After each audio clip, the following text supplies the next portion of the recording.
Bonjour à tous. Je voulais vous remercier, en tout cas les personnes avec lesquelles nous avons travaillé depuis 3 ans, puisque nous arrivons au bout de la 3e année de la convention que nous avons signée avec le FIPHFP. Je voulais remercier Monsieur Guerrier de Dumas, qui est venu assister à la manifestation. Je voulais également vous présenter une nouvelle arrivée au sein de la mission, puisque la mission a pris de l'ampleur. C'est Fabrice Erasmi. Pour ceux qui ne le connaîtraient pas encore, voilà, merci à Fabrice, merci Madame la Présidente. Je voulais dans un premier temps reprendre un peu ce qu'est la définition du handicap dans le cadre de la loi de 2005, sur laquelle s'appuie toutes les actions que nous pouvons mettre en œuvre à vos côtés et aux côtés de vos agents. Donc, toute limitation d'activité ou restriction de participation à la vie en société. La vie en société comprend effectivement la vie au travail, qui est subie dans son environnement par une personne en raison d'une altération substantielle, durable ou définitive. Cette loi a introduit 2 notions importantes qui concernent les maladies mentales ou handicaps psychiques et les maladies chroniques invalidantes.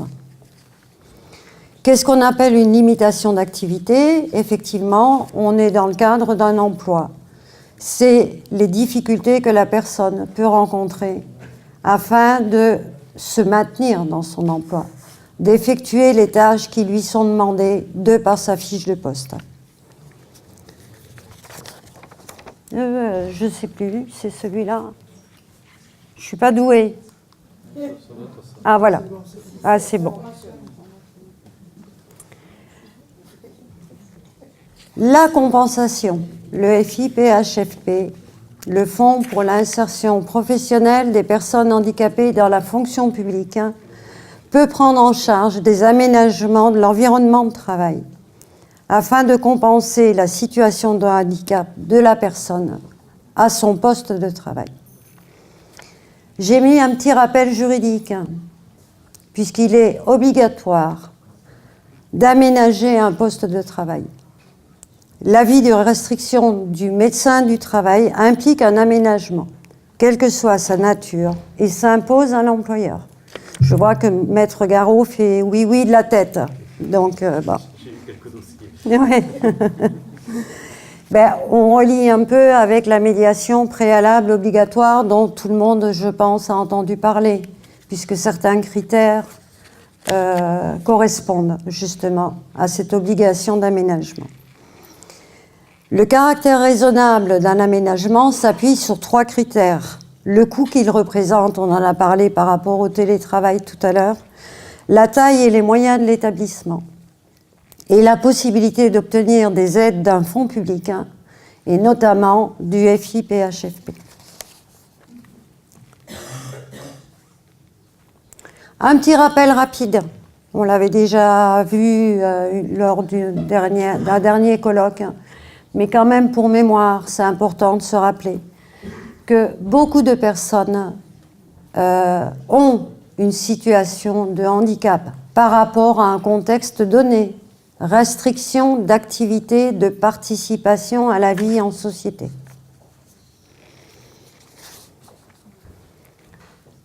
Et en face, on assiste à un réel développement des outils numériques. En complément des aides humaines et des aménagements en termes d'organisation du temps de travail, les laboratoires de recherche développent des projets qui rendent plus facile le quotidien des personnes en situation de handicap, qu'il s'agisse d'aide à la motricité, de solutions de communication ou encore de robotique d'assistance. Je vous ai remis ce qu'est une aide technique, la définition d'une aide technique.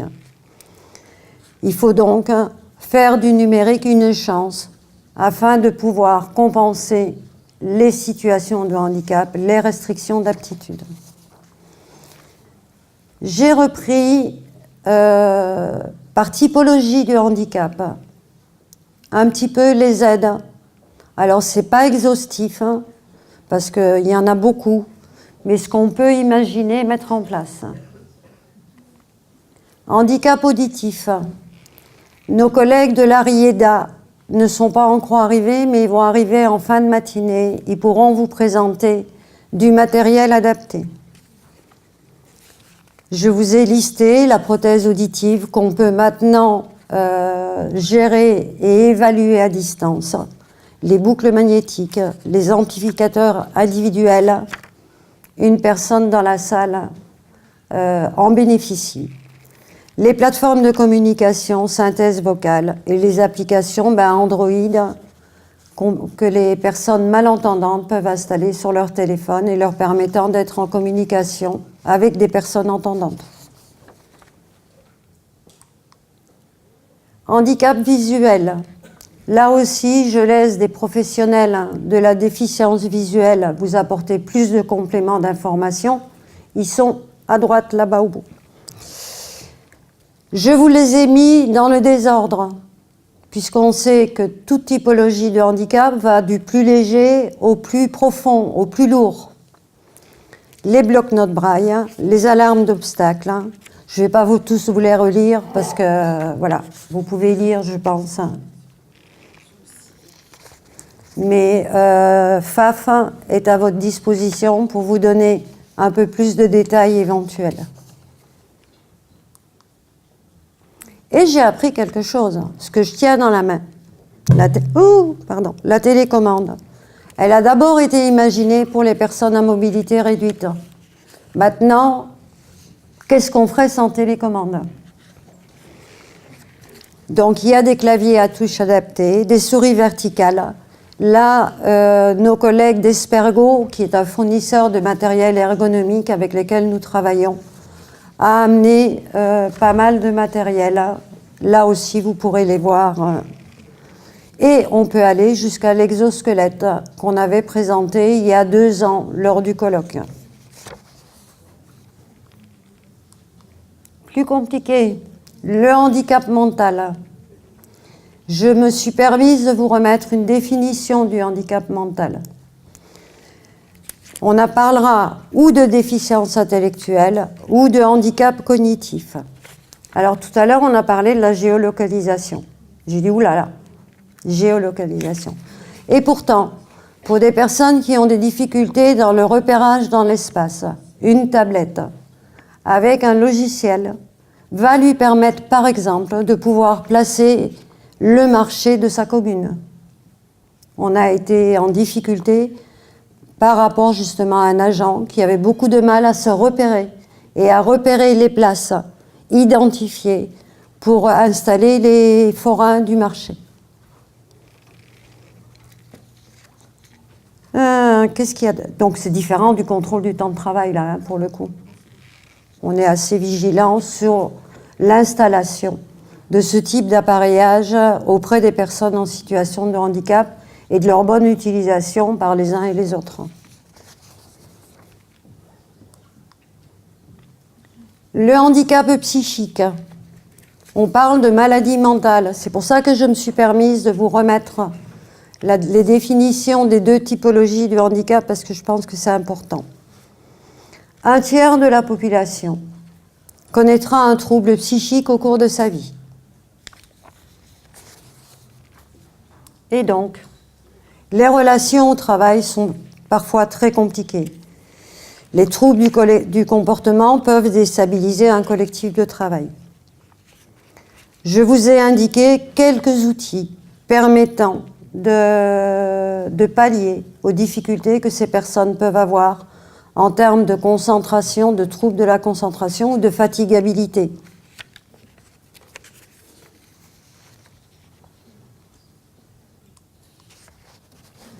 Maladie invalidante. Là aussi, une grande méconnaissance, puisque, en outre des difficultés motrices que la personne peut avoir, il y a de la fatigabilité, des douleurs qui sont persistantes, des effets secondaires possibles des traitements, des troubles anxieux. Et le gros souci, c'est qu'il s'agit la plupart du temps d'une maladie invisible. Je vous ai réindiqué quelques types de maladies qui peuvent provoquer le handicap dit maladie invalidante. Qui n'a pas eu dans son entourage des personnes qui doivent tester leur glycémie de manière régulière? C'est parfois très compliqué. Qui n'a pas eu dans son entourage des personnes qui doivent prendre des traitements de manière régulière et adaptée? C'est parfois très compliqué. Les objets connectés permettent justement de régulariser cette prise de traitement. Le travail en réseau dont vous avez parlé, les vidéoconférences, les visioconférences. J'ai indiqué des modalités numériques par typologie du handicap. Bien sûr, ce n'est pas uniquement la visioconférence ou l'audioconférence n'est pas uniquement destinée à pallier une maladie invalidante, on est bien d'accord. Et donc, on arrive sur la compensation du handicap par le télétravail. Vous en avez parlé, le conseil départemental en a parlé également. Effectivement, la mission handicap du conseil départemental agit beaucoup dans ce domaine-là. Quelle que soit la typologie du handicap, le télétravail peut apporter une réponse. En effet, certaines personnes ont beaucoup de mal à se déplacer, à faire des trajets domicile-travail qui vont impacter sur leur état de santé. Certaines personnes ne peuvent pas rester assis ou debout de manière prolongée. De la fatigabilité, de la gestion des douleurs qui parfois est très compliquée, du contact avec le public qui peut provoquer des difficultés. Le FIPHFP, sous contrôle de M. Guerrier de Dumas, peut prendre en charge des surcoûts, ce qu'on appelle le surcoût de la compensation du handicap. Donc les surcoûts d'acquisition des matériels et mobiliers nécessaires, bien évidemment en lien avec le médecin de prévention et avec ses préconisations.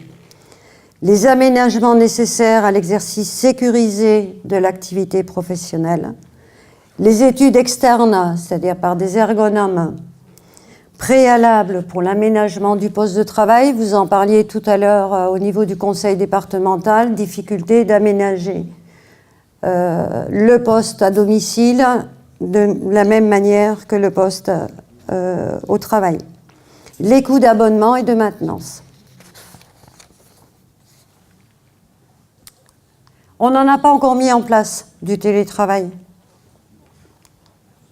On commence à l'évoquer sur certaines problématiques de maladies chroniques invalidantes.